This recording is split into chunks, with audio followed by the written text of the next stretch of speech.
गेल्या काही दिवसापूर्वी आई आजी आल्या होत्या तेव्हाच्याच ह्या क्लिप आहेत. आई इकडे आंबे हळदचं लोणचं बनवत होती. ही रेसिपी मी नक्की तुम्हाला शेअर करेन.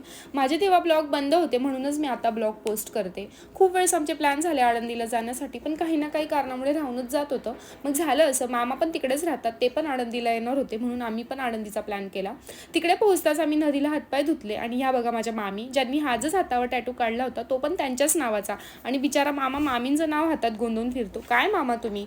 त्यानंतर दर्शन घ्यायला गेलो आणि एवढी गर्दी बघून आम्ही बाहेरनंच दर्शन घेतलं. दर्शन झाल्यानंतर गंध कोण लावतं बरं का. फार जास्त ऊन झालेलं होतं म्हणून उसाचा रस पिलो आणि तिकडून तसंच मामाच्या घरी गेलो. आणि मग हा बघा कृष्णा. तुम्हाला काही आठवतं का कृष्णाला बघून. आपण पण लहानपणी असाच अभ्यास करत होतो पाहुण्यांना बघून, बरोबर ना. आणि हो, माझ्या मामी तर सुगरण आहेत बरं का. त्यांच्या जेवणाला कुठेच तोड नाही. छान प्रकारे त्यांनी आमच्यासाठी जेवण बनवलं आणि खूप साऱ्या मामांसोबत गप्पा मारल्या. Thank you for watching. बाय.